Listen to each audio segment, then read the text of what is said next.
రెక్కలపై నన్ను మోయును, కనురెప్పవలె నన్ను కాయును. తన రెక్కలపై నన్ను మోయును, కనురెప్పవలె నన్ను కాయును.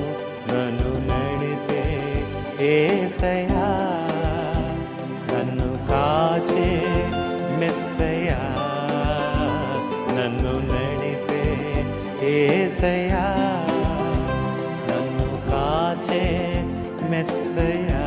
2 తెస్సలోనికీ పత్రిక 3వ అధ్యాయం 3వ వచనంలో చక్కని మాట చూస్తాం.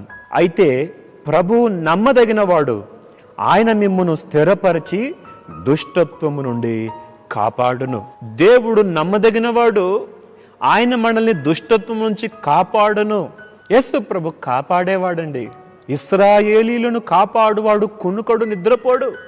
యోహాను సువార్త 17వ అధ్యాయంలో అద్భుతమైన ప్రార్థన, ప్రధాన యాజకుడైన యేసుక్రీస్తు తన శిష్యుల కొరకు చేసిన ప్రార్థనగా ఆ ప్రార్థన మనం చూడొచ్చు. యోహాను సువార్త 17వ అధ్యాయము 12వ వచనంలో, నేను వారి యొద్ద ఉండగా నీవు నాకు అనుగ్రహించిన వారిని నీ నామమందు కాపాడి తిని, నేను వారిని భద్రపరిచి తిని అని యేసు ప్రభు చెప్తున్నాడు. నేను వారిని కాపాడాను, నేను వారిని భద్రపరిచానని. అంతేకాదు, మరొక మాట మీకు జ్ఞాపకం చేస్తాను. 15వ వచనంలో, నీవు లోకములో నుండి వారిని తీసుకొని పొమ్మని నేను ప్రార్థించట్లేదు, కానీ దుష్టుని నుండి వారిని కాపాడమని ప్రార్థించుచున్నాను.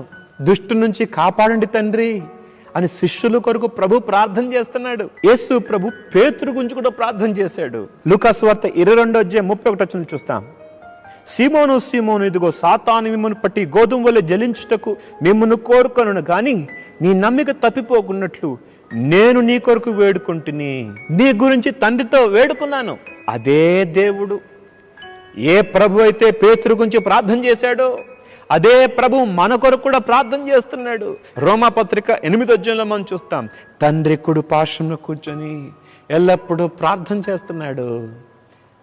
నీ గురించి నీవు తప్పిపోకుండా ఉండాలని, నీవు భద్రపరచబడాలని, నీవు దుష్టు నుంచి కాపాడబడాలని ప్రార్థన చేస్తున్నాడు. ఎంత గొప్ప దేవుడండి! ఆయన నమ్మదగినవాడు, ఆయన మనల్ని భద్రపరుస్తున్నాడు, కాపాడుతున్నాడు. ఈరోజు మనం భద్రంగా ఉన్నామంటే కారణం మన గొప్పతనం కాదు, మనం కాపాడబడుతున్నామంటే కారణము మన గొప్పతనం కాదు. హాస్పిటల్కి వెళ్ళి చూడండి, ఎంతమంది ఎంత భయంకరమైన అవస్థలు పడుతున్నారు. ఈరోజు నువ్వు ఆరోగ్యంగా ఉన్నామంటే దేవుని కృప కాదా? ఈరోజు ప్రభువులో నిలబడగలిగినామంటే అది దేవుని కృప కాదా? అతిశయించడానికి ఏదీ లేదు. కాబట్టి ఆయన కృపను బట్టి మనం స్తుతించాలి. ఆయన కాపాడుటకు నమ్మదగినవాడు. కోడి తన పిల్లల్ని తన రెక్కల కింద భద్రపరిచినట్లుగా దేవుడు మనల్ని భద్రపరుస్తున్నందునే ఈరోజు మనం కాపాడబడ్డాం. అందుకు నిజంగా మనం ప్రభుని స్తుతించవలసిన వారమైన దేవుడి మాటలు దించినగాక ప్రార్థన చేద్దాం.